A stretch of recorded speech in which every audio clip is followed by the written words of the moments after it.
Good evening, everyone. Good evening. Good evening. I'm Monica Miller, Associate Professor of English and Africana Studies at Barnard College. And it is my extreme pleasure to introduce this event, Justice Poetry, and its distinguished panel of poets.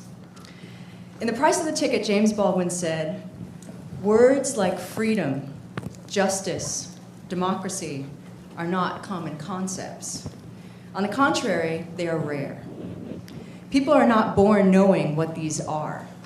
It takes enormous and, above all, individual effort to arrive at the respect for other people that these words imply." Tonight, we're lucky enough to have three individual artists with us who will read from their work related to issues of justice, discuss the events and experiences that inspire them, and incite us toward the respect for each other that Baldwin insists is a necessary tenet of democracy, or an indispensable facet of our humanity. I will introduce the poets in the order in which they will speak. After the readings, there'll be a moderated discussion, and finally, questions from the audience.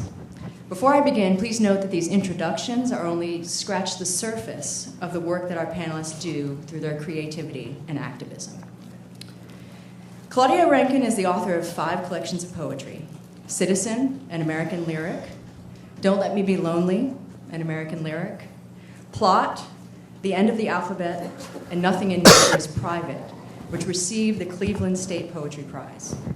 She has edited numerous anthologies, including American Poets in the 21st Century, The New Poetics. She is a playwright and also a video artist. In 2005, Claudia was awarded the Academy Fellowship for Distinguished Poetic Achievement by the American Academy of Poets. In 2013, she was selected as a Chancellor of the Academy of American Poets. Her honors include fellowships from the Lennon Foundation and the National Endowment for the Arts. She is the Henry G. Lee Professor of English at Pomona College. Her latest book, Citizen, was nominated for a 2014 National Book Award. Dawn Lundy Martin, an essayist and award-winning poet, is author of A Gathering of Matter, A Matter of Gathering, winner of the Cave Canem Prize; Discipline, which was selected by Fannie Howe for the Night Boat Books Poetry Prize, and a finalist for the Los Angeles Times Book Prize and the Lambda Literary Award; Candy, a limited edition letterpress chapbook; The Main Cause of the Exodus, and The Morning Hour, selected by C.D. Wright for the 2003 Poetry Society of America's National Chapbook Fellowship. Her latest collection is Life in a Box, Is a Pretty Life, which was recently published. She has written a libretto for a video installation opera titled Good Stock on the Dimension Floor, featured in the 2014 Whitney Biennial, and is collaborating with architect Mitch McEwen on Detroit Opera House, a project which stages an opera as a house, the house in its dramas of occupancy, vacancy, demolition, and repurposing as an opera. Martin is co-founder of the Third Wave Foundation, New York, and the Black Toque Collective, an experimental performance art poetry group of 3. Her most recent essay, The Long Road to Angela Davis's Library, was published on thenewyorker.com. She is Associate Professor of English at the University of Pittsburgh. Messiah Ramkissoon is a poet, MC, and youth activist who has garnered national recognition. Messiah was granted the Emerging Leader Award from the National Institute of Caribbean Studies, the Youth of the Year Award in 1999-2000 for the Boys and Girls Clubs of Annapolis, Greater Washington, and the state of Maryland. As a result, he was awarded a $25,000 scholarship from Oprah Winfrey, which he used to attend Howard University. As a performing artist, he has won 3 consecutive shows at the Showtime at Apollo. Messiah has been awarded a certificate from the Howard University Alumni Association, recognizing him for the gift of poetry.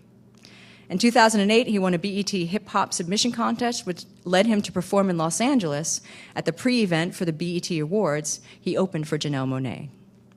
Messiah has gone on to win numerous annual poetry and spoken word slams, including the National Capital Jazz Fest and the HBCU Battle of the Schools. Besides his love for art and performing, Messiah has taught poetry at the Duke Ellington School, conducted regular workshops at the Luke Moore Alternative High School, and mentored young men incarcerated at the New Beginnings Juvenile Detention Center. He now does mentoring and facilitates cognitive behavior workshops for young men at Rikers Island Jail in New York City.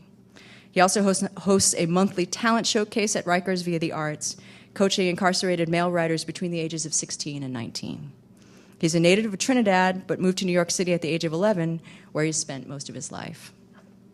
Moderating our discussion tonight is Timothy Donnelly, the author of 27 props for a production of Ina Leibenscheidt and the Cloud Corporation, for which he won the 2012 Kingsley Tufts Poetry Award.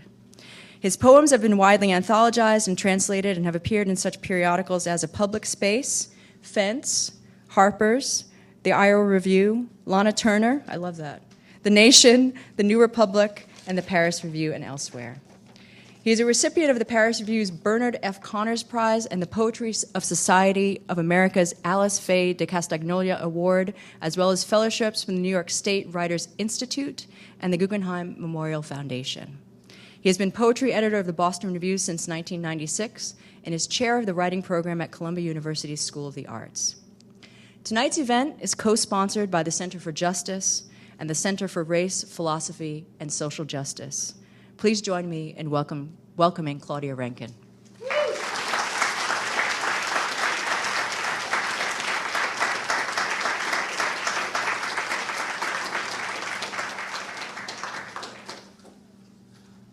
Good evening. I have a cold, so excuse me. I'd like to thank the Center for having us, and it is my honor to read with such esteemed poets. And thank you, Monica, and I look forward to talking with Tim. Perfect evening. I'm going to read from Citizen, and what I should tell you is that the first section of the book documents microaggressions, so those small moments that happen. And the way I got many of the stories was I asked people, friends mostly, to share with me encounters where they were among friends or colleagues, and suddenly race enters the relationship. Or they went to do something very ordinary, like buy coffee at the Starbucks, and race comes in. So I will start by reading one of those. When the stranger asks, "Why do you care?" you just stand there staring at him. He has just referred to the boisterous teenagers in Starbucks as niggers. "Hey, I'm standing right here," you responded, not necessarily expecting him to turn to you. He is holding the lidded paper cup in one hand and a small paper bag in the other. They are just being kids. Come on, no need to get all KKK on them, you say. Now there you go, he responds. The people around you have turned away from their screens. The teenagers are on pause. There I go, you ask? Feeling irritation begin to rain down. Yes, and something about hearing yourself repeating this stranger's accusation in a voice usually reserved for your partner makes you smile. The book has an essay about Serena Williams. I'm interested in Serena because it seems like the ways in which the black female body gets treated is sort of on stage all the time with Serena. And I don't know, do you guys follow tennis? Yeah. So you will know, you too. You will know that she has just broken her boycott against Indian Wells. So in 2001, Serena and Venus were playing in California, not far from where I live. And Venus had to pull out because of a strain in their neck, I think. And then Serena gets to the final against Kim Clijsters, I believe. And the audience, all white audience, starts yelling nigger and all kinds of things and booing her when she mishits the point. And so she wins the match, and they decide they'll never play at Indian Wells again. So over the years, Serena is Serena. So people want her to play because people go to watch her. And she said, no, I'm not going back there. And so she's been accused of being petty and bearing a grudge and not being able to get over it. But recently, as in the last month and a half, she wrote a piece to the Time, I think it was Time magazine, in which she made a fantastic argument, which was, there's a little backstory to it. In December, the guy who heads the Russian Federation referred to the Williams sisters as the William brothers. And the WTA fined him $25,000, and he had to take a leave. He was suspended. That might be the better way to put it. And so Serena said that she would go back to Indian Wells because she feels that if anything were to happen, the WTA and Indian Wells as an institution would be behind her. And I love that decision that you cannot legislate crazy or legislate for crazy, but you can have the institution stand with you when crazy happens and recognize it, call it out, and do what they have to do. So that I was heartened by this change. What does a victorious or defeated black woman's body in a historically white space look like? Serena and her big sister Venus Williams brought to mind Zora Neale Hurston's "I feel most colored when I'm thrown against a sharp white background." Hurston's statement has been played out on the big screen by Serena and Venus. They win sometimes, they lose sometimes, they've been injured, they've been happy, they've been sad, ignored, booed mightily. See Indian Wells, which both sisters have boycotted since 2001. They've been cheered, and through it all, evident to all, were those people who were enraged they were there at all. Graphite against a sharp white background. For years, you attribute to Serena Williams a kind of resilience appropriate only for those who exist in celluloid. Neither her father, nor her mother, nor her sister, nor Jehovah, her God, nor Nike Camp could shield her ultimately from people who felt her black body didn't belong on their court, in their world. From the start, many made it clear Serena would have done better struggling to survive in the two-dimensionality of a Millet painting rather than on their tennis court. Better to put all that strength to work in their fantasy of her working the land rather than be caught up in the turbulence of our ancient dramas like a ship fighting a storm in a Turner seascape. I live in Southern California by the San Gabriel Mountains, and I walk my dog in the hills. And a friend of mine walks with me when she can. And so one day I said to Jen, tell me a time when you know what you're doing because you're white. You have no doubt about this. And so she said that she didn't really have an example in Southern California, partly because our private public lives, our public lives are private because we're in the car all the time. So we basically get in the car, get where we're going, and so we're not interacting. But she said when she's on the East Coast and she goes on public transportation, on the train, on the bus, and she sees a black man and the seat next to him is empty, she sits in that seat. And she knows she's doing it consciously. And she scans for the seat. And I said to her, well, I do that too. So I like the fact that we were both self-correcting the culture. When people say there's nothing you can do, you could do that. You could start by recognizing we're letting things fall through.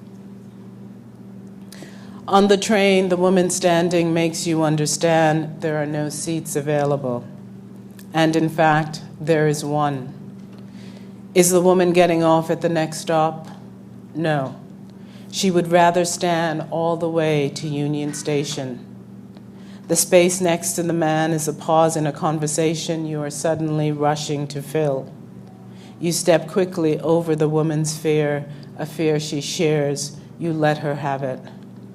The man doesn't acknowledge you as you sit down because the man knows more about the unoccupied seat than you do.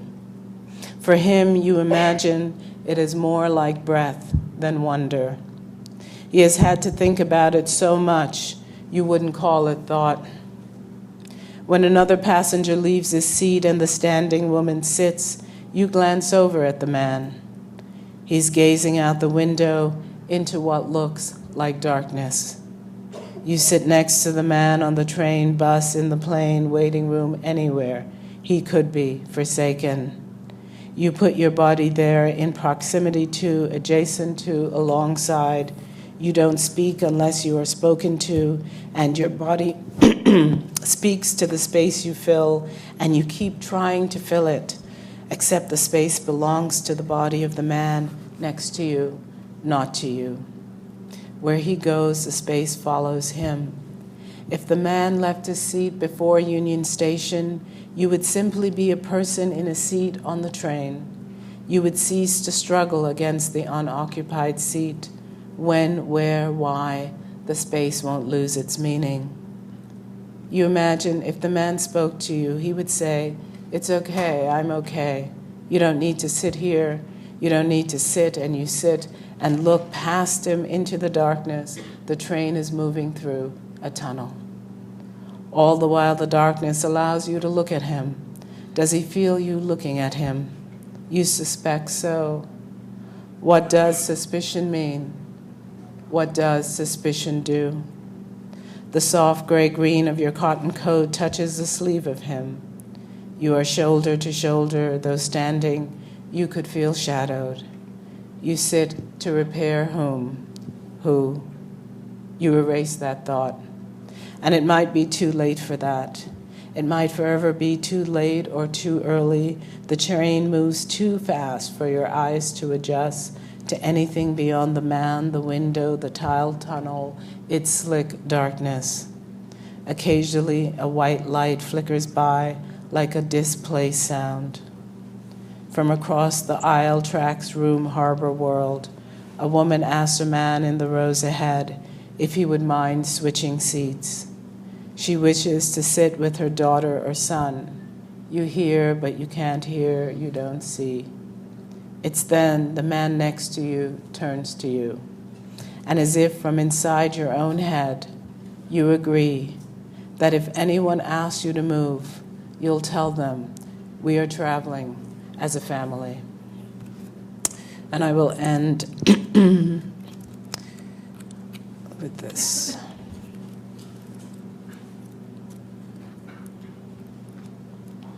The one thing about this book, it doesn't have titles. I don't know who did that. My brothers are notorious. They have not been to prison. They have been imprisoned. The prison is not a place you enter. It is no place. My brothers are notorious. They do regular things like wait. On my birthday, they say my name. They will never forget that we are named. What is that memory? The days of our childhood together were steep steps into a collapsing mind. It looked like we rescued ourselves, were rescued, and there are these days, each day of our adult lives. They will never forget our way through these brothers, each brother, my dearest brothers, dear heart. Your hearts are broken. This is not a secret, though there are secrets, and as yet I do not understand how my own sorrow has turned into my brothers' hearts. The hearts of my brothers are broken. If I knew another way to be, I would call up a brother. I would hear myself saying, my brother, my dearest brother's dear heart. On the tip of a tongue, one note following another is another path, another dawn, where the pink sky is the bloodshot of struck, of sleepless, of sorry, of senseless. Shush. Those years oven before me and my brothers, the years of passage, plantation, migration, of Jim Crow segregation, of poverty, inner cities, profiling of 1 in 3, 2 jobs, boy, hey boy, each a felony. Accumulate into the hours inside our lives where we are all caught hanging. The rope inside us, the tree inside us, its roots, our limbs, a throat sliced through. And when we open our mouth to speak, blossoms, oh blossoms, no place coming out. Brother, dear brother, that kind of blue. The sky is the silence of brothers all the days leading up to my call.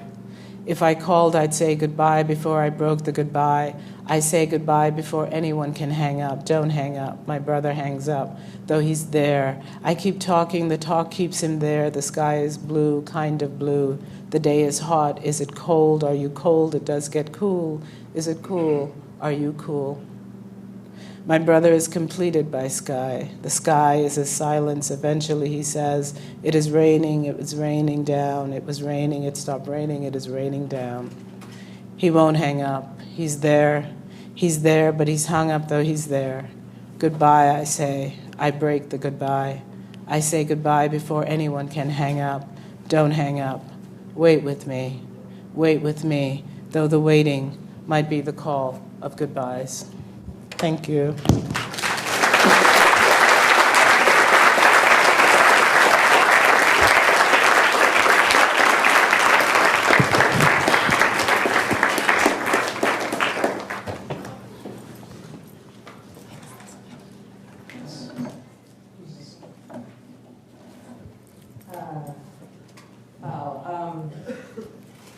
It's such a pleasure to be here.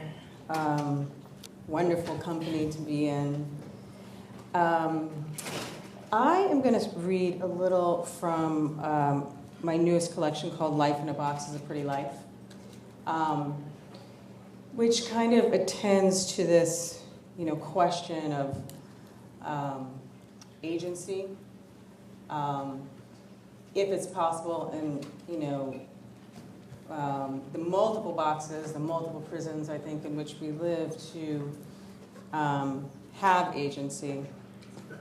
I was thinking when Claudia was reading about the ways in which the black body, and I thought about this when I was reading Citizen, the ways in which the black body is always marked before it's marked, kind of like marked before it enters the room. When you were reading just now, I was thinking about, and I hadn't thought about this in a long time, but when I was in high school, I went to this predominantly white high school. And, there were incidents, as there always are. But there was this one time when my gym teacher gave me a pass to whatever, the library, the bathroom or something. And on the pass, she wrote Dawn Black. And I was like, oh my God, that's all she sees. She's just like, all she sees is like black, black, black, So anyway, so I'm going to start. So the poems in this collection are, they are also untitled, although, except for the first poem, which I'll read. But there are these kind of section markers that are linguistic, so I'll read those and try to indicate when those happen. What should you know? One thing to know is that there are many we's in this collection, and one of the we's is this kind of like voice of authority. It's as if, kind of like, the kind of net of discourse kind of speaks, in this authoritative voice that pretends that it's not, that pretends it's a voice of love or protection or something. So that happens.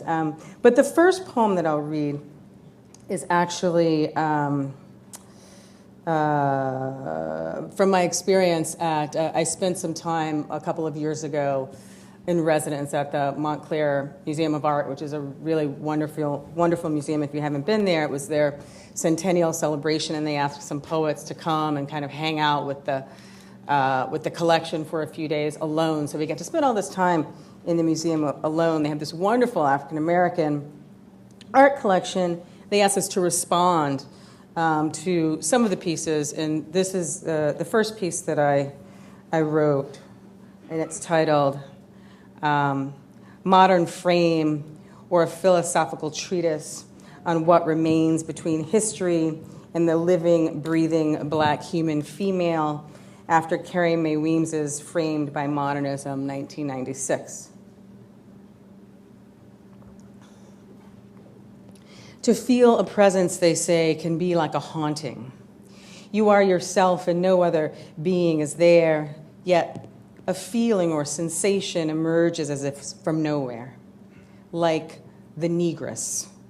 The black female body not in repose, instead walking or clickety-clack. It knocks at the door, which is the surface of existence. Or in life, it walks down the street and is asked to assume a position of slackness in response to the perception of being in perpetual heat. What would we do without her? How would we know ourselves? Indeed, we need something against which the pristine can manifest itself, can create its artifice of pristineness. To be unadorned or unclothed, light bursts. Glare from fluorescent mouths breathe their profit into me. No one hears the glass sound of breath, just me. Was, quote, low, they say, quote, fastened in place by violence, was, quote, ritualized, was, quote, debased, was, quote, grotesque, was, quote, black flesh, or, quote, swathed in, quote, blackness and, quote, finality, and, quote, nature was, quote, sensualized. In standing repose, the object lures us into a belief that she is indeed human. We know this from her sun-draped eyes, her capacity for deceit. We see no absolute proof, however, against the artist's outstretched offering, the Mammy Trophy and the, quote, fantastic Al Jolson performing his signature tune. Enter machines and abstractions, zip, automations to lengthen legs, round edges, plump buttocks, relational fish, irrational fissure, all this shimmery ache in one place, suddenly against your back. My body aflame with it, can't you see? Make an outline around my form. Use your chisel. I will indulge your every little fit. I, your perfect muse, your blank blank, your everything, also your nothing. Insofar as the phrase, quote, black woman, replace outside of domestic, quote, power, I lie down in the ditch myself, stretch my body alongside the dead myself. Outside the frame, oblique lover, de Kooning maybe as a young beauty, his hand reaches in to retrieve me and pets me, my nakedness a fine scratch, filament traces in the historical body.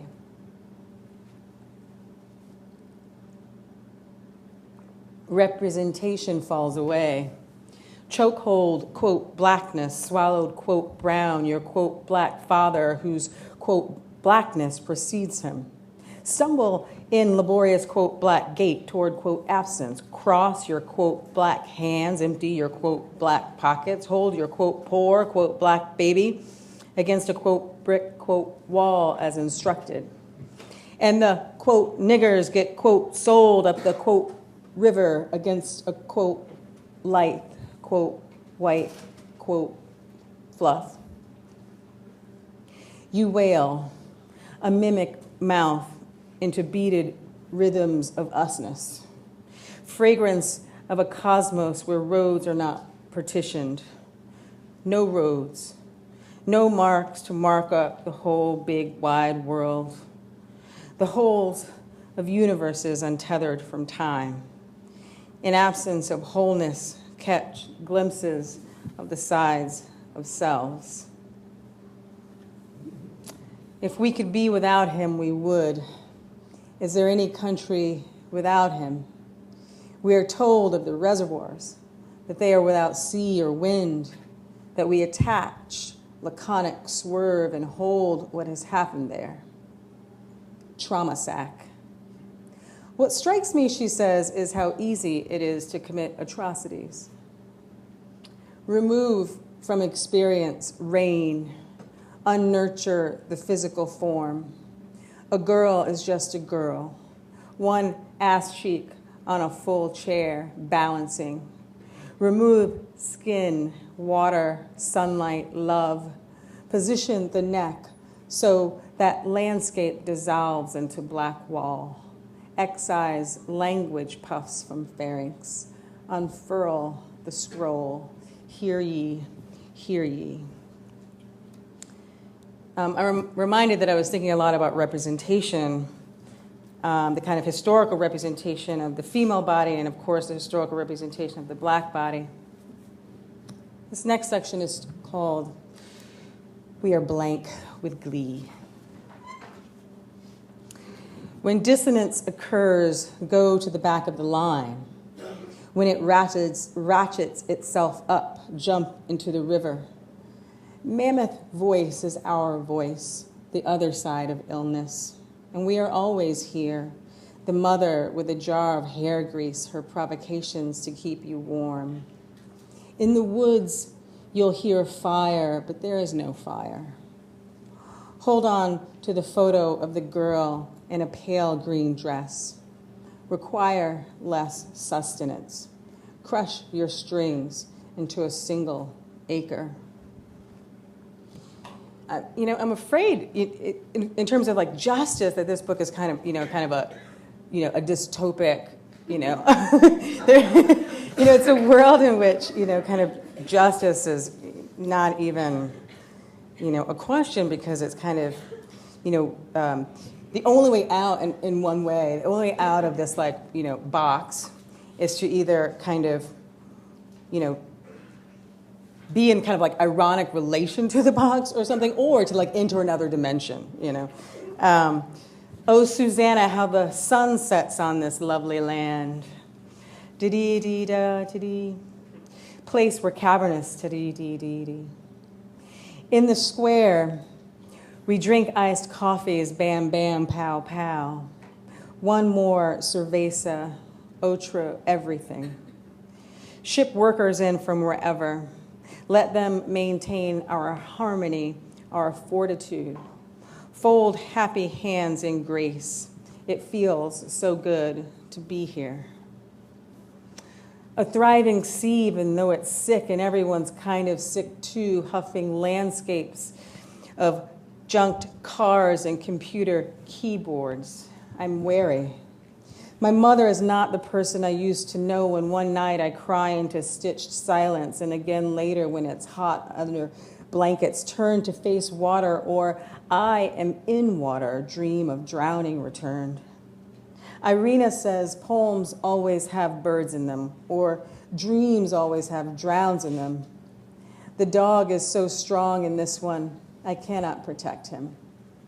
Say again, we could not know the limp of decades and the body waves, a giant flag in wind, your face becoming my face. Goodbye again. It's colonial logic, really. There are things here we desire, resources. Drip into lapis and full like light is full, all my media meaningless in this light, a strange farce. The weapons, unexpected. Seer says, of, but not from. In here, it always smells of burning wood and rain. My status is ruptured. Sensation of a black boy walking.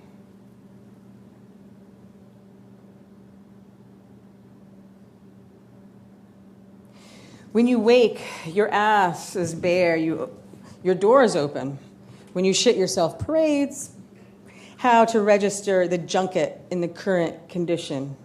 Think of the tiny, placid form. Hey, girl, hey, come to me wholeness and fresh.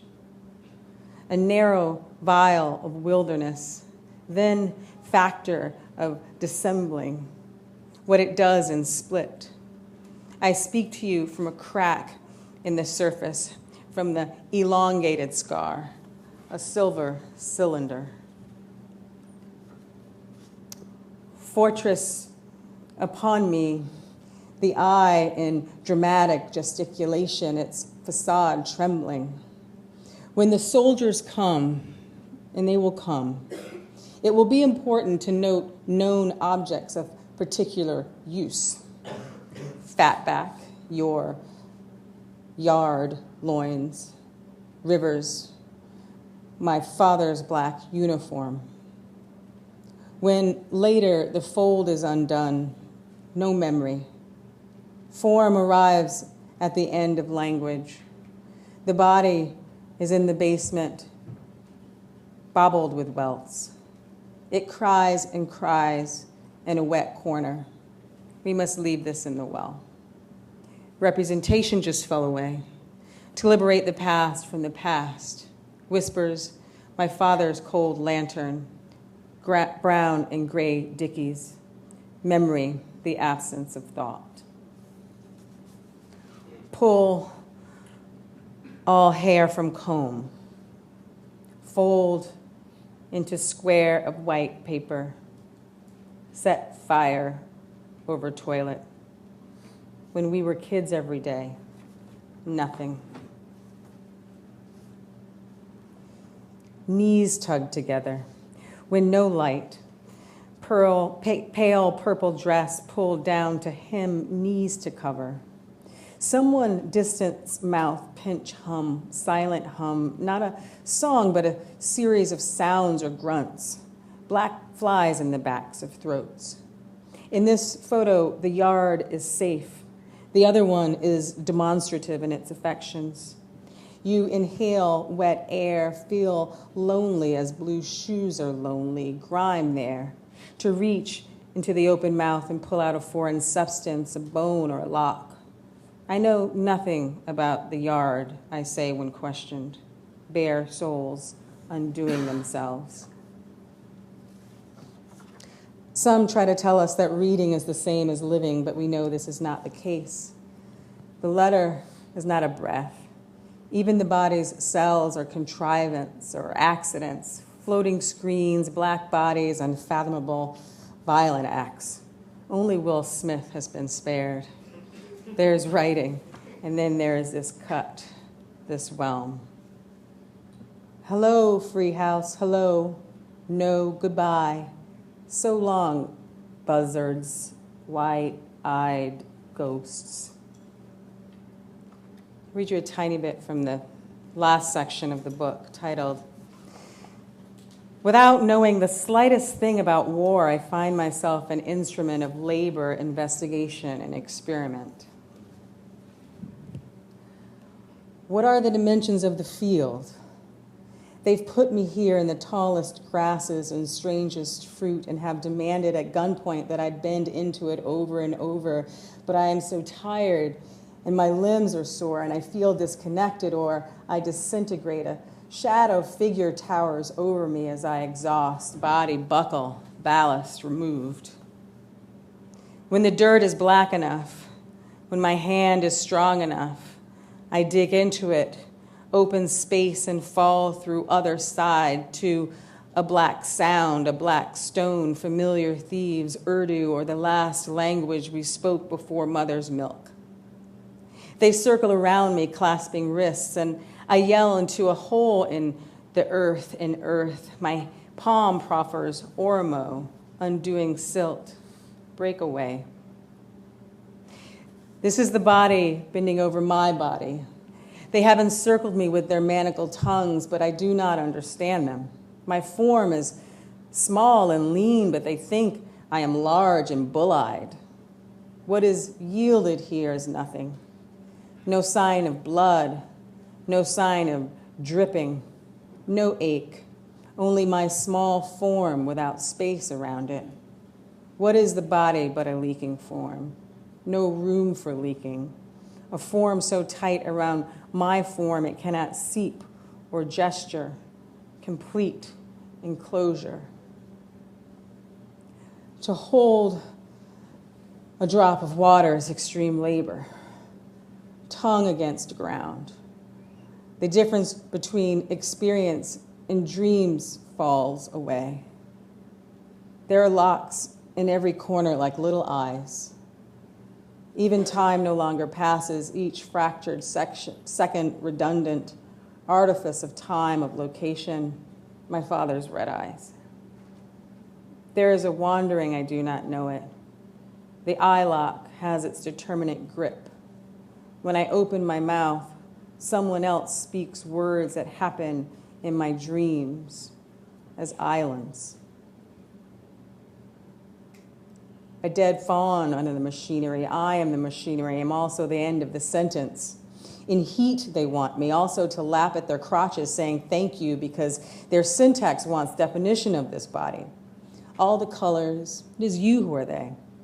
From inner valve, an Orphic effort, a monument forced against your greed feast, your half-lidded gulps. You ruminate, you vomit into the mouths of fawns. You say, I love you, I love you. They will tell you that I was sick, that I was a drug addict. They will tell you I died a natural death. Sometimes young people just die, they will say. We don't know why. They will say I was lazy, that I could not work because of disease and just general feebleness. When a crime is committed by a white man, they will show you a photo of me instead and call me a trickster. In the photo, my jaw is slack, my hair wild. They will say I am unkillable, that my body resists battery by tree trunks, bullets, and years in small cells. When I enter a store to buy something, I will be immediately arrested, and then they will apologize. I'm just a child, I will say. Impossible to be so greasy and a child, they will say. There are no children anymore. Why are you so sad, they will ask me. Why is your heart so weak? We've given you everything, they say. Why won't you flourish? Thank you.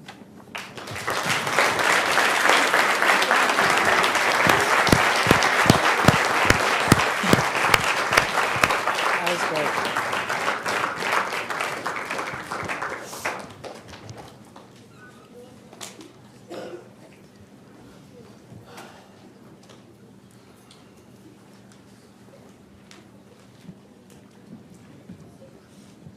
Peace and love. How y'all doing?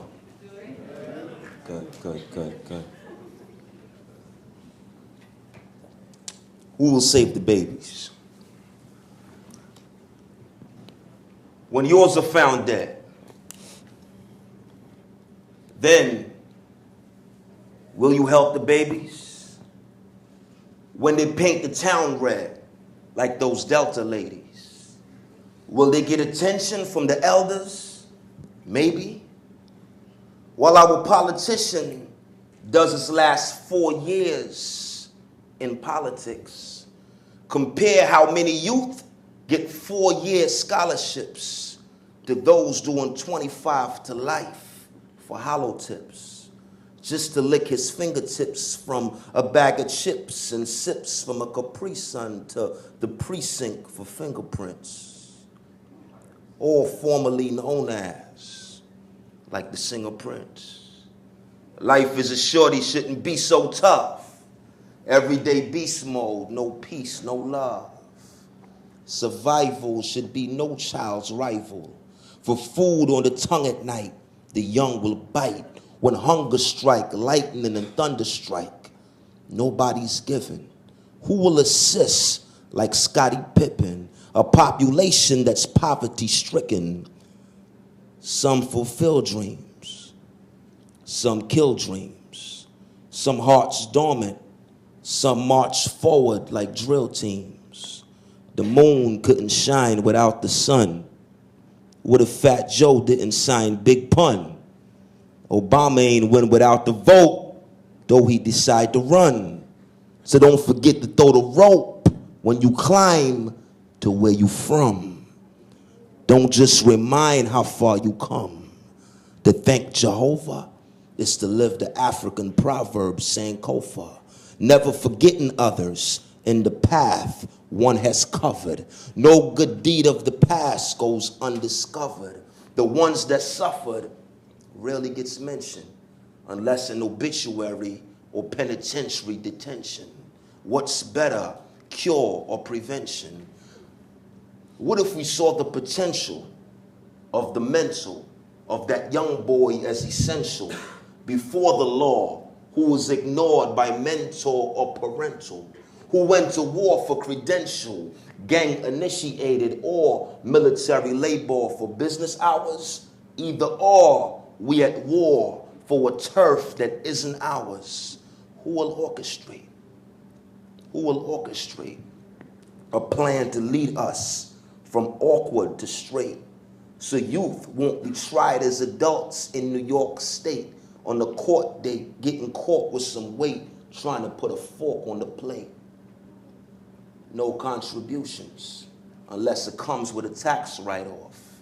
So young girls prostituting, showing her backside off on a busy strip, opposed to business clothes in a busy world. Products of environments nothing like Disney World. No Santa Claus coming down the chimney world. Doggy dog, every man for self, stingy world. How many CEOs? How many CEOs who were once VPs put same motivation they put to their corporation in their 501c3s? So your business is your sidekick you make the best of, but your nonprofit is your side chick. They get less love. Messed up how they judge us, but all these youth programs suffer from a budget cut. So masking 4-5 comes before necktie and button up. Much love to single mothers, but we need 2 in the home. It takes 2, like when you on the phone. Nonprofits are positive, but they can't do it alone. One hand can't clap and one man can't make it happen. We all got a part to play. We all got a part to play. And that job starts today. That job starts today. You've been hired. Now that you're inspired, interview questions are what the youth inquired. Who will save the babies?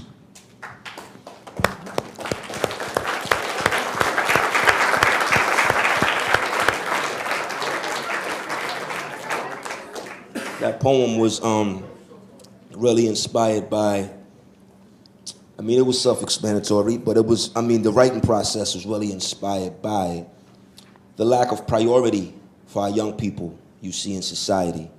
The giving up, the hopelessness, not just of our youth, but also the elders. When you look at the young people who you would consider at-risk youth, a lot of times it's like, let's focus our resources on the demographics or the groups of people who actually, quote unquote, have a shot, and let's not try to fix what's quote unquote broken. So, it seemed like, when you look around, resources are there for everything except the needs of our young people at the most drastic times. So who will save? Who will step up to the plate? So that's what inspired that poem. Y'all okay? All right, good. I wrote this poem, and I'm gonna let it speak for itself, but it was a response to Ferguson and the climate of what happened.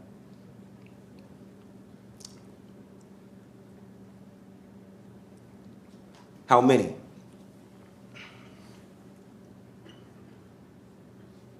How many murders in do we gotta be? How many Fergusons do we gotta see? Far from pina colada sweet, but how many fruit veils do we gotta eat?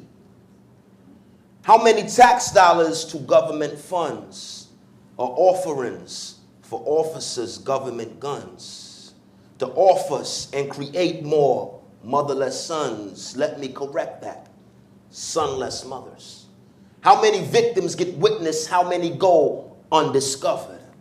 How long will they crucify our parents' children? I saw Lucifer in the eyes of Darren Wilson. Although Darren killed him, I saw the media vilify Mike Brown more than Paris Hilton.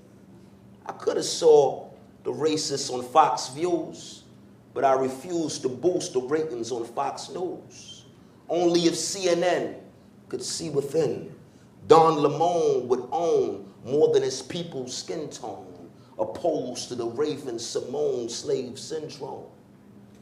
He would own the real soul of black folk and understand the real role of crack smoke, how it made the wheel on the road backstroke. Only 50 years since we had a black vote. Rope still hung around our black throat. Flip the script. Flip the script. Imagine sunset at Sunset Park in Cali.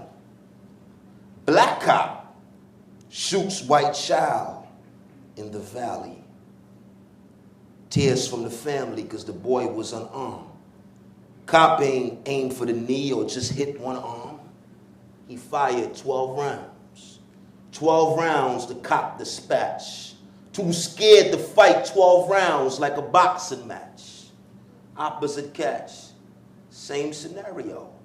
Black cop shoots white 17-year-old.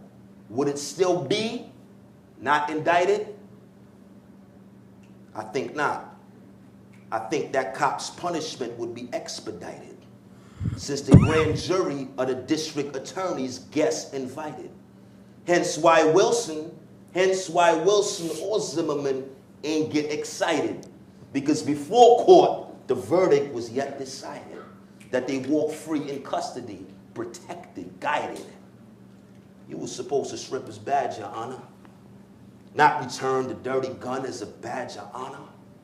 No boundaries on the color line. So how are we supposed to be colorblind when a bag of colored Skittles could leave bodies of black boys in hospitals? Thinking back when I was little, different skit, maybe not a Skittle, but think how sick it will make my pops to know his son got popped by a cop's pistol while picking up a popsicle, or by a soliciting citizen. If it was neighborhood watch, where were the surveillance cameras on the neighborhood blocks? Where's the footage? Who's watching the watcher? Because nowadays you ain't gotta look like Waka Flocka. You could be clean cut and still die early. Cali's Oscar Grant, Brooklyn's Akai Gurley. Where's the karma since we reap what we sow like a gardener? For United Snakes of Americana wrapped around the neck of Eric Gardner, choking life that once was to a garner. They've been killing us slow from the past forward. Garner is a flash of history and fast forward. Sometimes it takes a flight. Sometimes it takes a fight to take a flight. God forbid, sometimes it takes a life. We all want to go somewhere. But where do we go from here? No more complaining about how life is so unfair. Respect each approach, don't compare. Blood set, crip set, your blood sweat still drip wet. And them cops still shoot you in a quick sec. So I can't write poems about how roses are red, violets are blue, on a block where if your clothes are red, violence is blue. The gangs must help, but the gangs must unite.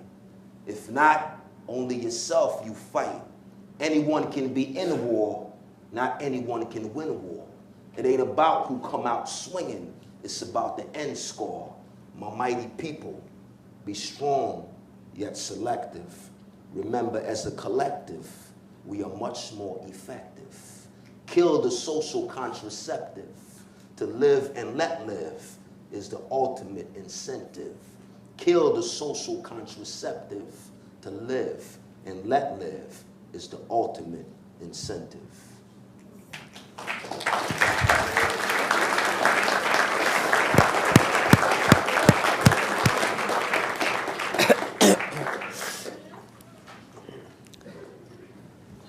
So as a writer, I speak in rhyme form. I grew up on hip hop. Any hip hop lovers in the building? Some hands too cool, huh? It's okay. When they get in the car, it all comes, the truth comes out. You know, right here, it's like. But yeah, so hip hop is really an offspring of poetry. You take the music off, the lyrics itself is birthed from poetry. It's a form of writing. And I work with young people for the past 8 years. I've been working with incarcerated youth in D.C., Baltimore, and currently at Rikers Island here in New York City. And I really came in contact with that population through my gift for poetry and hip hop. And I realized that, you know, we want to reach youth, we want to reach young people. But I was speaking to a gentleman here earlier who was telling me about his program coming to Rikers using hip hop to reach young people. And I think we always have to strive for ways to be savvy when we say we want to create impact. We can't miss the target of the people we want to reach. You know, so my first job coming out of college was teaching creative writing through poetry and hip hop. A job I never expected to do. It was crazy working with high schoolers for the first time, 9th through 12th grade, because you had so much attitude. I was fresh out of college. And I'm thinking like, you know, I went to school for public relations. The writing was just a passion of mine. But when the job was offered to me, of course, I'm out of school. I need a job. Of course, I'm going to take it. But now I'm working with 9th through 12th graders. It's a lot different than just getting up and performing poetry, you know, teaching creative writing through poetry, you know. So, but being in the classroom really seasoned me for stepping out of the classroom and going to the facilities, working with young people incarcerated, taking the arts there. So saying that to say, we also host a monthly poetry night at Rikers Island, giving young people an outlet to express themselves. This next poem I'm going to share for you is actually inspired by what I'm telling you, my experience in the last years working with those young people behind the walls. It's entitled Order of Removal. Order of Removal. Y'all good? Yeah. All right, cool. Also, if you're on social media, I'd like to share my links with you.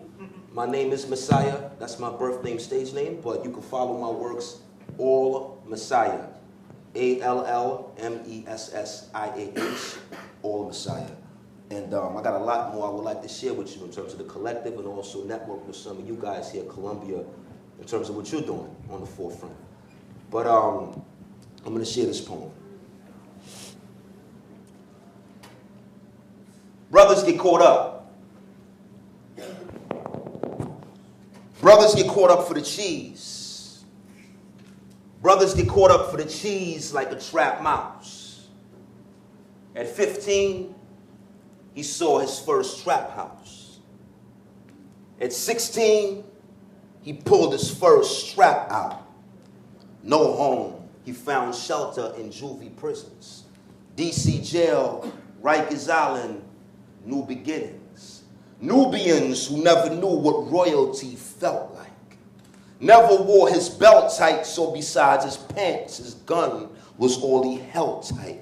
Life on hold, strong soul who became weak for his wants. I see him once a week. He been sitting for months. I go in to do my poetry workshop. The potency his words got can't be confined by all the police the world got. He told me he'd work out. His pop's a boxer. Pictures of Pacquiao on his wall. Just like him, he's powerful but small. How is a social worker supposed to nurture a child's dead spirit, early murder, court order, life a living abortion, born from holy water like the river of Jordan, now a cash cow to a prison who won't give him a portion. I tell him, hold his head. Without the army, he's a soldier. At times, his arms get too heavy for his shoulder. The burden his mom's carried like a boulder. Every day he's getting older. Just had a birthday. Group programs, he got an A on the survey. Never been dumb, though his literacy level is below sea level. Caught up in the beast, the D level. Eyes on fire beneath the tea kettle. Now he's 18. Now he's 18. Release date dreams. It's about time. Thought he was free. till the gatekeepers gave him adult time. When will the bulb shine?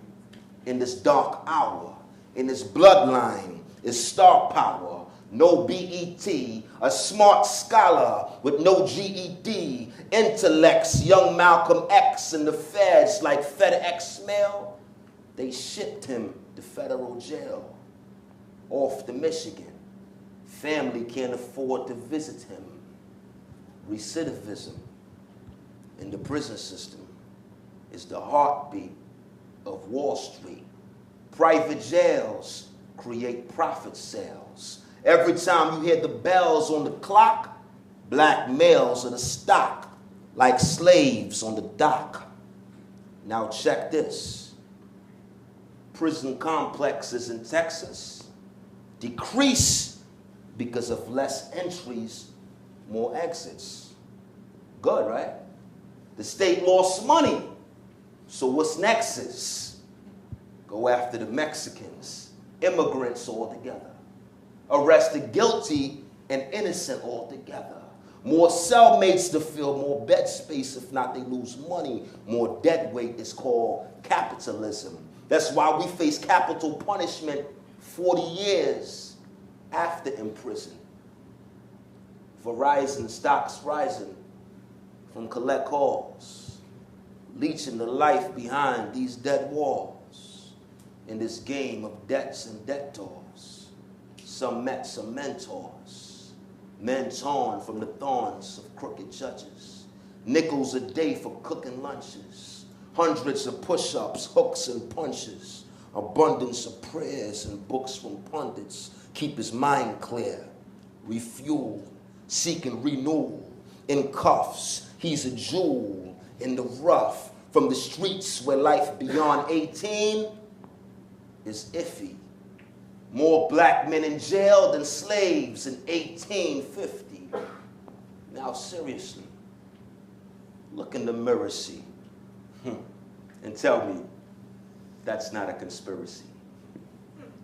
Cocaine, the color of white supremacy, while crack rock equal black when the latch lock. While crack rock equal black when the latch lock. It's frightening. White men doing powder, come home in an hour.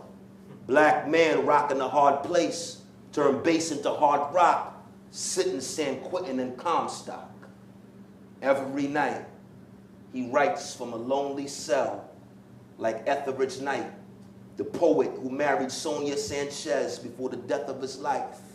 My brother Troy did 11. Got his life right now, he's a legend, pledging to elevate the state of his brethren. My cousin locked down right now, doing beyond 40, talking like he'd be home shortly. That's strength at its best. A weight no man can bench press. Not weight as in lifting bars and dumbbell, but weight as in patience living behind bars in some cell, compelled to kneel, seeking the Lord for approval. Keeping it real, he swore to be truthful. Your Honor, will you appeal this order of removal? Order of removal. Thank you.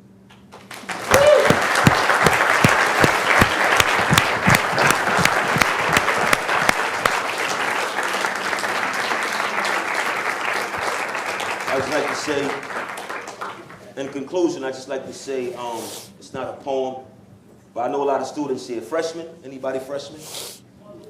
Oh, everybody's a freshman? How many of y'all, this was a class assignment? Anyone? Sophomores? Juniors? Seniors? Okay, congratulations to the seniors graduating class.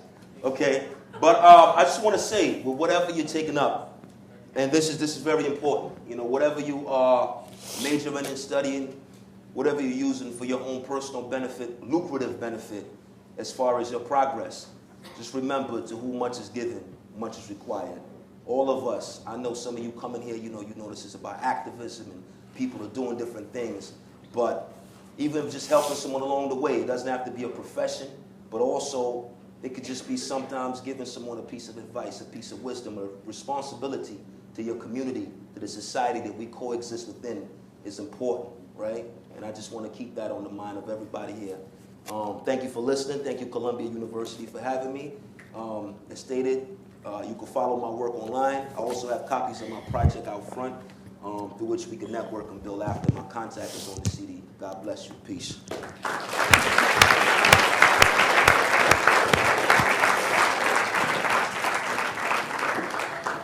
That was great. Fantastic. All right. Well, first I want to say it's a pleasure and an honor to be able to moderate the discussion part of this event. And I want to thank Eileen and Christina for inviting me to do this, especially Christina, who's been so patient with me. I've been like, I'm going to need books, I'm going to need CDs, I need to think about this. It's a little bit more than just a poetry reading, right? But of course it was a poetry reading, and a fantastic one at that. And I want to thank you guys for this. So the description of the event says that you will be asked to discuss the events and experiences that provoke the writing of your work related to social justice. And I hope that what I've prepared here, just about 4 questions, will get us there. That's where you want to go. Certainly a lot of the comments that you've made before you read poems already started that part of the conversation, or that kind of conversation, so I might for a little while be a bit of a setback. But let me just go ahead and begin. So when Common and John Legend won the Best Original Song Oscar for the song They Wrote for Glory on Sunday night, John Legend quoted Nina Simone as having said, "It's an artist's duty to reflect the times in which we live." It might be said that all art does this to some extent, whether or not it sets out to. But I'm going to suppose that Nina Simone meant that artists should go about this reflection of their times in a more or less direct or deliberate way. Now, we've probably all been asked dozens of times in interviews or at talks like this what we think the poet's social role is. I don't want to ask that question again, or not exactly.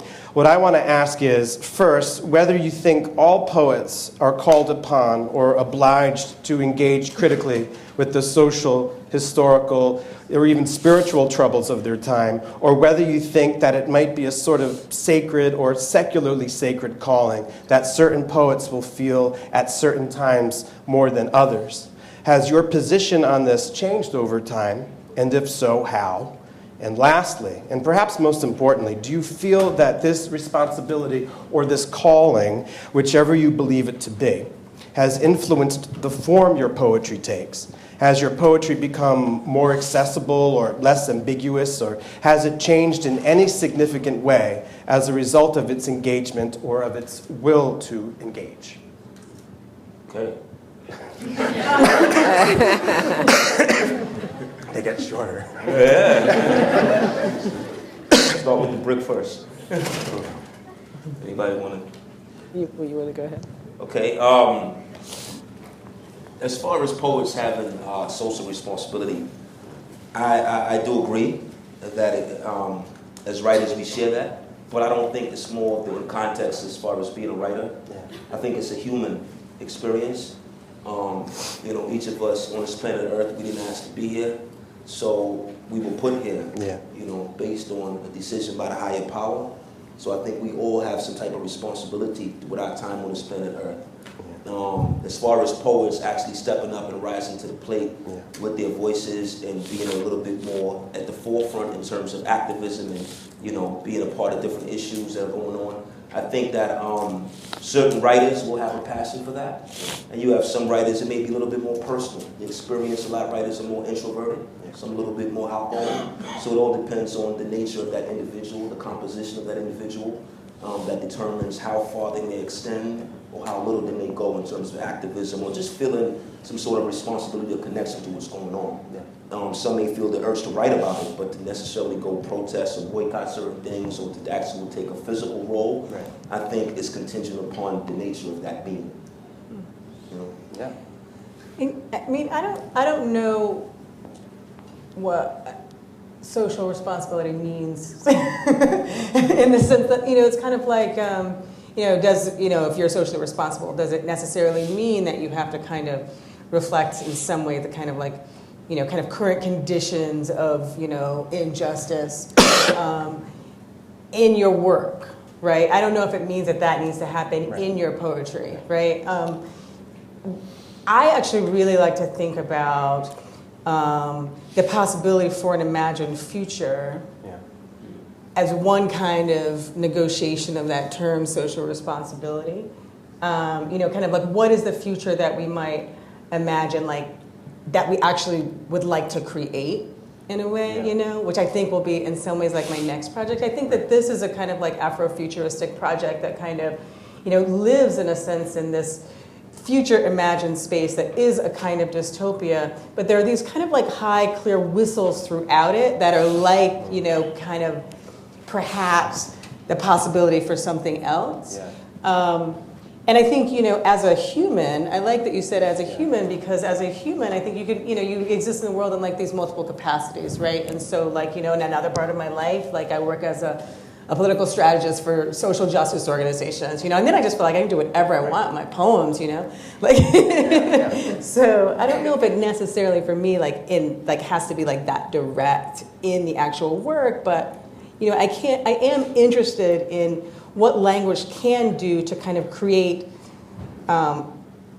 it's a meaning-making medium. So if we agree that in some ways the world is created, and that ourselves are in some ways created through language, then what can language do to kind of create something else? I do like thinking about that. So this next project of yours is maybe what was on your mind when you referenced entering another dimension. When you said that, I was like, she's figuring that out.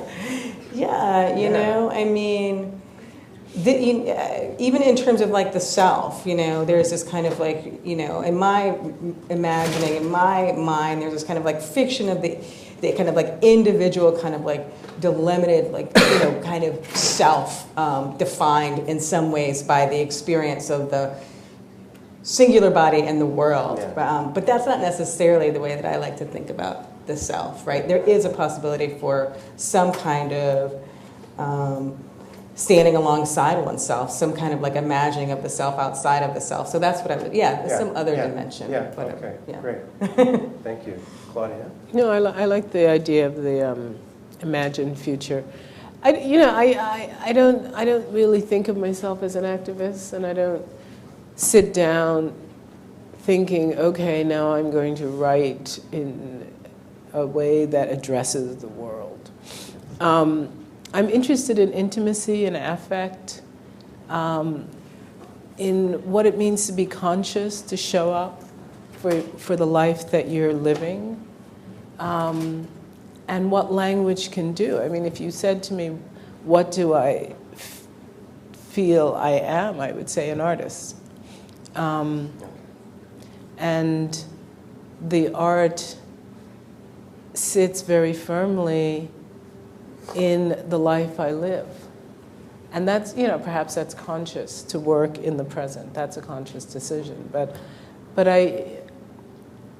it's hard to, I don't like anything that suggests prescriptive behavior, either for myself or for anyone else. But I am interested in transparency, in the sense of reflecting back what it is I feel, and what I feel bodies feel, and what happens between one body and another body. Like that. Those are the ways in which I approach the page. Yeah, I think your responses, all three of you, to that question have kind of answered the next question, but I feel somewhat compelled to ask it anyway.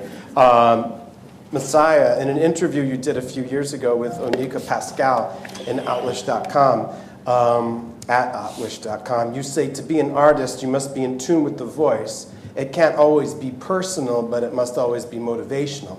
I like that a lot, and it has me wondering how the three of you conceive of the private and the public lives of your work.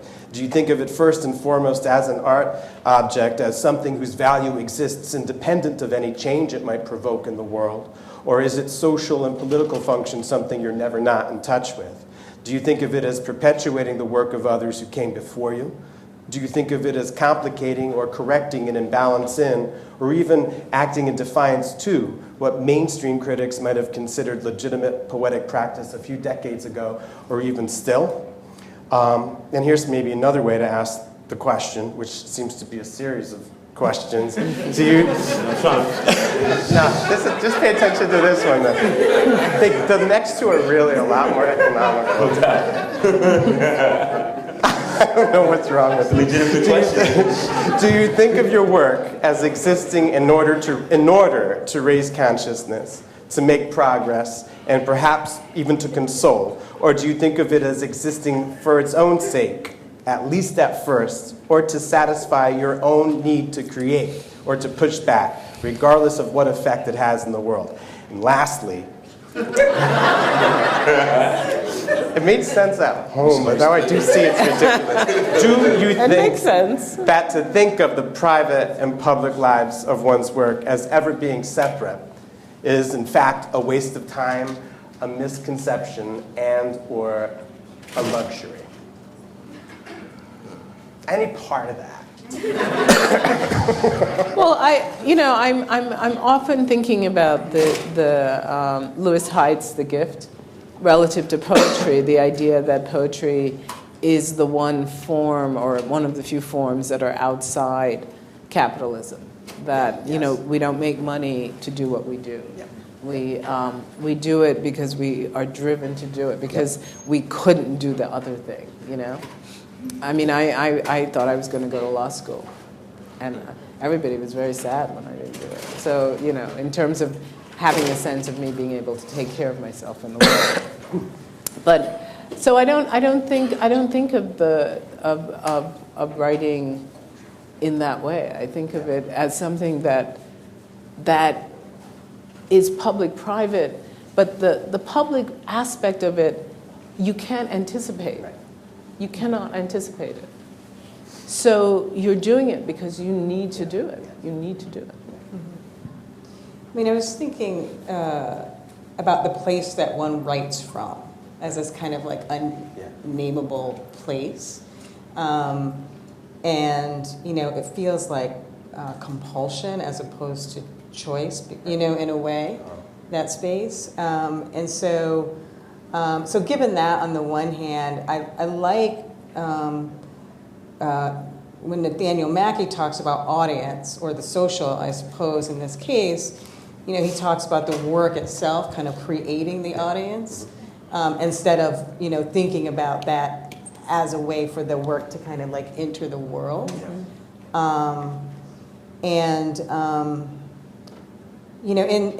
I actually like, instead of,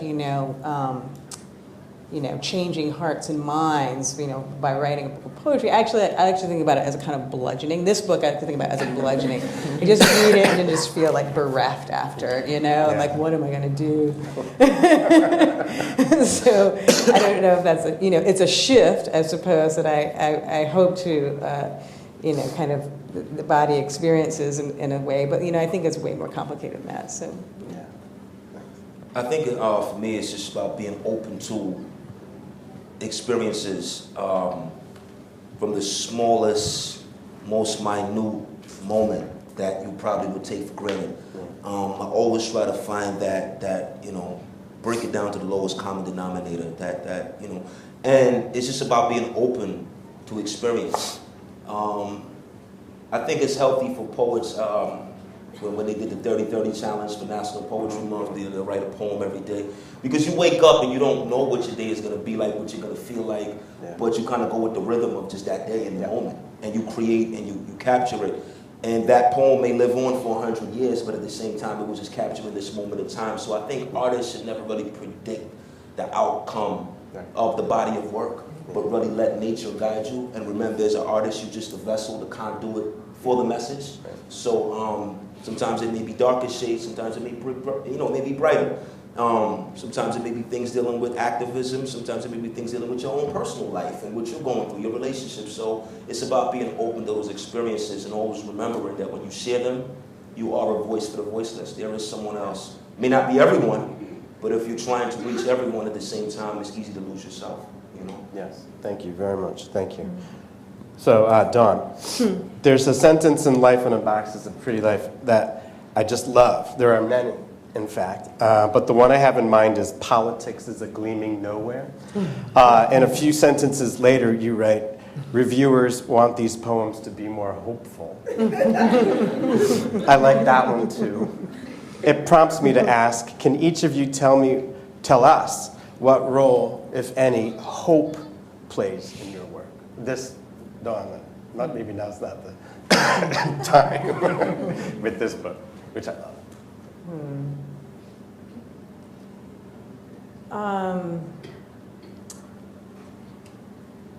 I think that from hope happens in the act of making.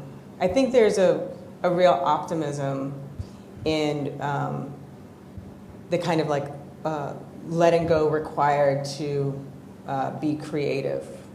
As far as like the content of the work is concerned, I mean, I was saying before that there are these like kind of voices in this work that are sometimes like nonsensical and sometimes a little mad. But for me, there's a kind of hope in that, because like the question really is, is there any way outside of all of those factors that kind of come together to kind of create the world that puts us in all of these little boxes that we all live in relationship to each other around, racial designation, around, gender, sexual orientation, white, whatever. And so it's really a kind of, so there is some optimism in the kind of struggle against that, the struggle to kind of grapple with those mechanisms, those kind of regulatory mechanisms, I think, for me. Yeah, I see that. I think that's a great question in the sense that one doesn't think about hope as hope. But I think when one goes into the work with the desire to reframe experience, to frame it, which happens in both your works, in terms of the kind of reality that one part of the population might be living versus another part. I think, in a sense, that is hopeful. It's not hopeful in the sense that you can't go back in and redo what happened. Right. But you can go in and show what happened. Yeah. And there's something, for me, there's something hopeful about that. Yes. To actually call it in the way that you know it. Yes, I do.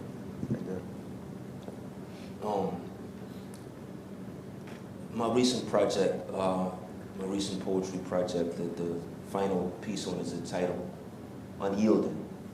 Unyielding really speaks to my people.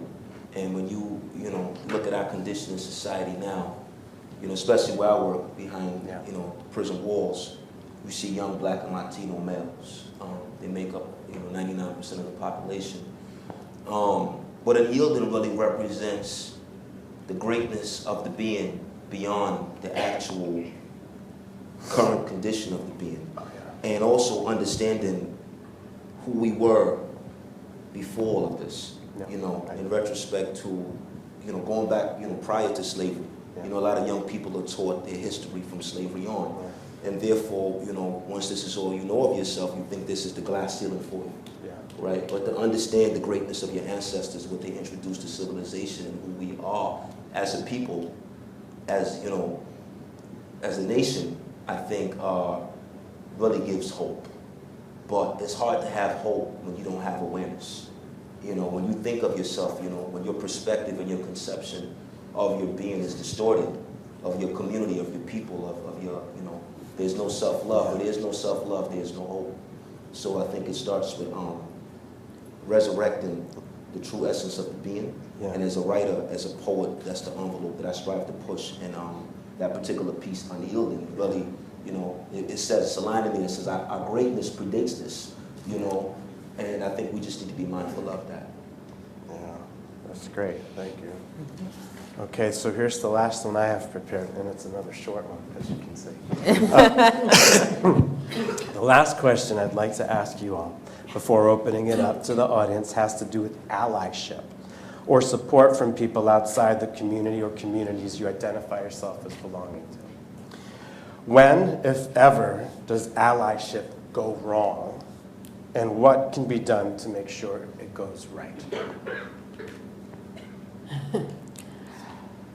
Allyship. Well, I don't think you can ensure that it goes right. I don't think that's possible. I think as one of the things about humans is that we fail each other. The question is, can we fail each other in different ways? Yeah. Do we have to keep doing it the same ways? Century after century after century.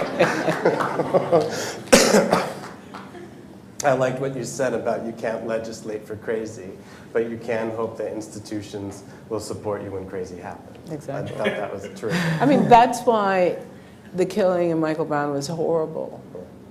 But the devastation was the lack of indictments. Yeah. You know? Yes, I do.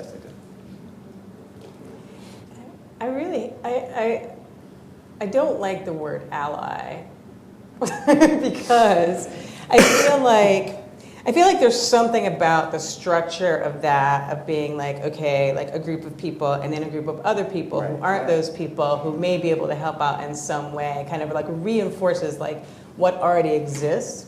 Yeah. And so I wonder, like, you know, I think even in social justice organizing, like it's a really problematic, troubled space of relation that's really, really, really fraught. And I think that there has to be some other way of thinking about, like, kind of, you know, building communities, working on social justice issues that, you know, is not like already kind of repeating what's already in the world in a way. And I understand that people want to feel like safe in their, you know, spaces of organizing, but, you know, I think there's something really limiting about that too. So I wonder, you know, what other possibilities there are for working together, you know, across like identity claims to, you know, make something change in the world. You know, I really agree with you, because I think one of the problems with allies is that suddenly you have a position and then it becomes orthodoxy, it becomes religion. And so I was just, as you were speaking, I was thinking of Arquette, Patricia Arquette's statement, now it's time for the blacks and the gays to show up for white women. I mean, she didn't say it quite like that, you know, but that's basically what I heard. That's what I heard.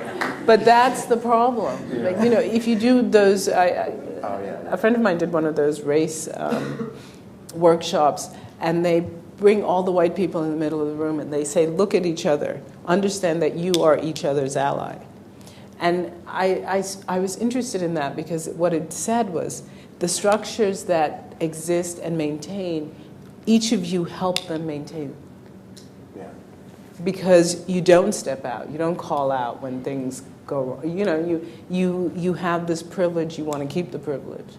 So you stay allied in that, and so that's one of the reasons why it becomes a problematic term. As far as building allies, I think it should be more purpose-oriented than people-oriented. Yeah. Because when the person goes astray, something happens to the person, it kind of kills the mission. I often think that when you're dealing with work that impacts community, selfless work, there's really no need for CEOs, presidents, or titles. I think it should really just be driven by purpose, by mission. And I think everyone should have a role to follow that complements the agenda of that. But I think what happens when you start building allies, it could potentially be something great, but it also could be something destructive because egos start building up with titles. You know, I'm the boss. You know, this was my birth child. This was my, you know, you forget that, you know, this is not about you. It's about the people that you want to benefit. So that's the thing that I think we also, we always have to keep in mind when networking with social constructs, whether it's poets, whether as activists, or whatever you may call yourself. Okay. Yeah, I hear you. Thank you. Is there anything any of you want to say before I start asking the audience for? Thank you. Oh, thank you, Claudia. Good question. Anyone with a question?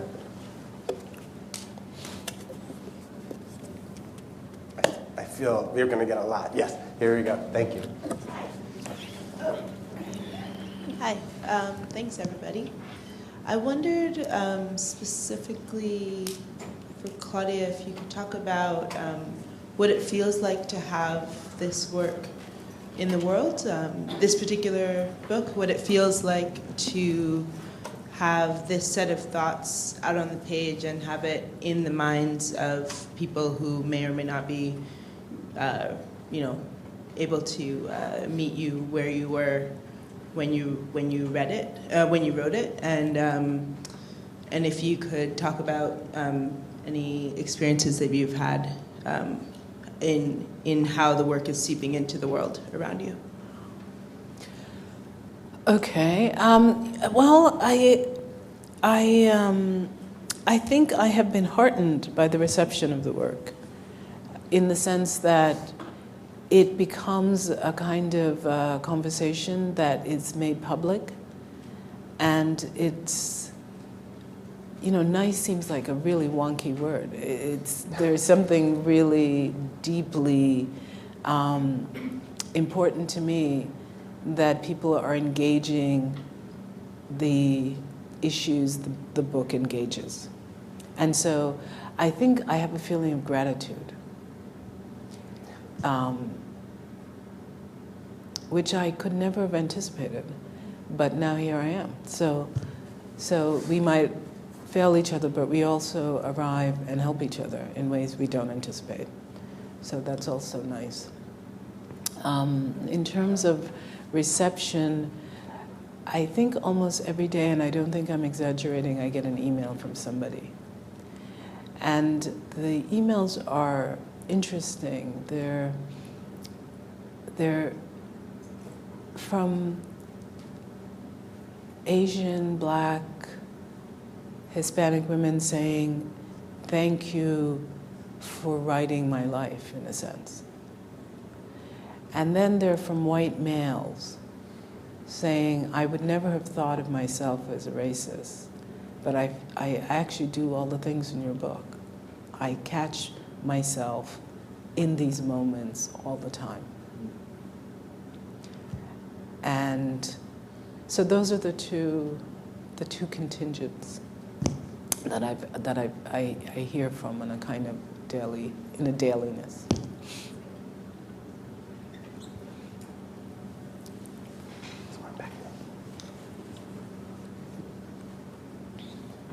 So all three of you have really distinct styles, which seem kind of integrally connected both to what you're trying to say and to kind of justice in general. And I wondered if you talk about kind of the form that your work takes. I mean, there seem to be some similarities, but some really wonderful differences.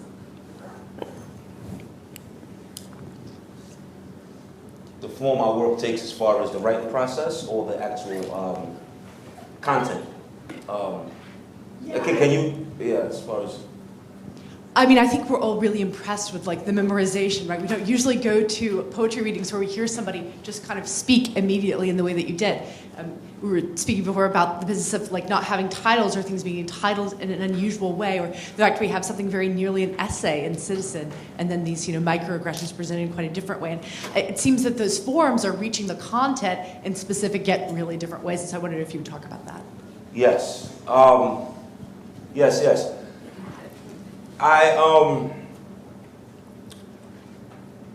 As stated earlier, I grew up in a generation you would call the hip-hop generation, right? Where I think we all can share that in some way, shape, or form in this room. And I realized a lot of the messages that were being put forth weren't always the healthiest. A lot of it was more so institutional than individualistic. A lot of the artists were conveying messages that didn't really correlate with their personal experiences, but it was something that a machine wanted to promote for marketing purposes. And I realized the impact via public relations and marketing that it impacted upon young people who would hear these messages and really strive to act out a reality or strive to reach something that was never tangible for them and take drastic measures to reach these things that end up in crazy situations, sometimes behind bars of 6 feet deep. Now, but at the same time, I saw the power of the word, right? I saw the ability to really be able to inspire, the ability to really be able to coerce, the ability to really be able to wake up something that no one else could reach or pull out from the listener. And as a writer, I just saw the need to continue penetrating that path with my voice and my passion. And I don't really feel like there's such thing as a negative or positive. For me, I think you can write about anything. It's just about staying true to truth. And it's, so many approaches to really coming home to that truth. That truth is the nucleus to which I think all of my poems revolve around. They just take different colors, different shapes. But yeah, as a writer, as a poet, it's really being able to reach those that, for me, society gave up on. That they say, these guys, they, hopeless, and then it's a blessing to see them react to my work. The guys who would listen to Chief Keef, I don't know if you guys heard of this rapper, drill music, Chief Keef, but my students, they love Chief Keef. He's the new thing to them. It's another rapper named Little Durk. These are what the kids are listening to, right? And this is called drill music. But the lyrics aren't the most positive, but there is hope when you're able to go and do your poetry and they respond to it and ask for more. So it shows that this isn't a hopeless demographic. They just haven't been exposed. So as a writer, my job is to expose them. Or addressed. They haven't been addressed as well. Addressed. Yes. Well, when I speak to you guys, I'm addressing because I'm a voice for the voiceless.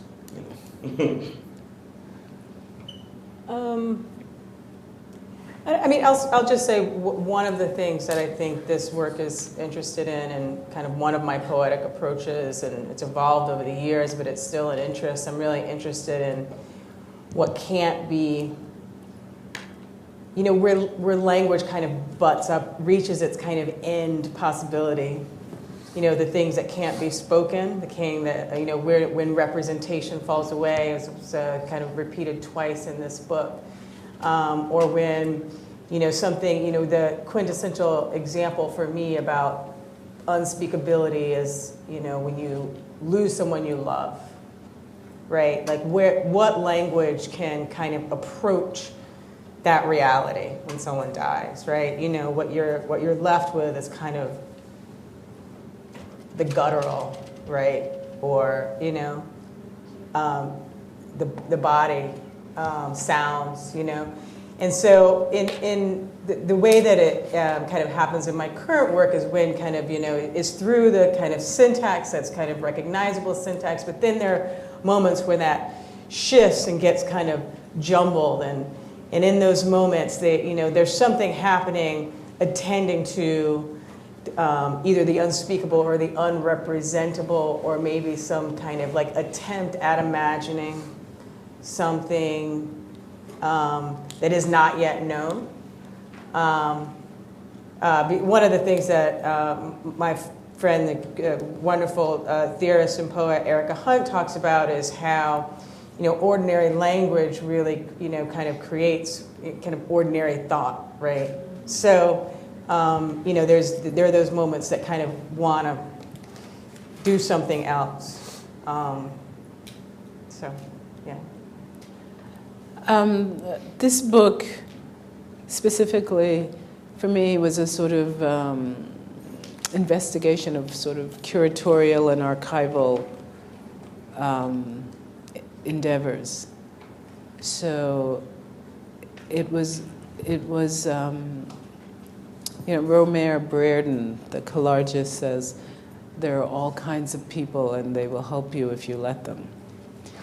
And so this book was that for me. There were a lot of interviews that went into the writing of pieces, and because the stories were coming from others, that determined the kind of transparency and the lack of projection onto the surface of the narrative.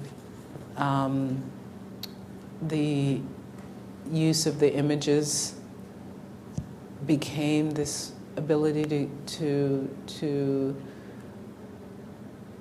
stage the reading experience, to prevent departure through image, so that the text gets caught in the image and the image explores the complicated ways in which racism works in its own way, and hence refuses the leaving of the page. The mixture of form, I was interested in what the essay can do that the lyric doesn't. The lyric, for me, becomes the realm of feeling. It allows me to investigate affect, to think about affect. The essay allowed me to track something in time and to provide evidence, so that in this way, I was thinking about an audience, because I think in the back of my mind, I thought people will say, did that really happen? And so the essay was like, here, look it up. Go look it up. I'm going to track it for you, and then you can go look it up. Don't take my word for it.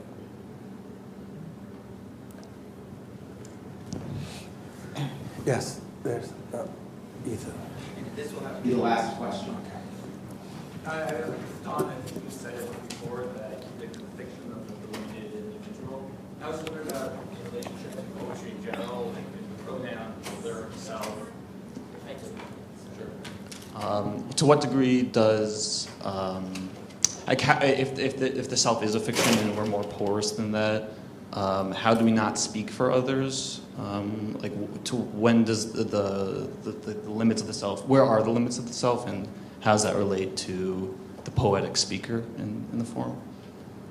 Or this is all for everyone too, but yeah. I missed the first part. Okay. Sorry, can you say that again? Sure.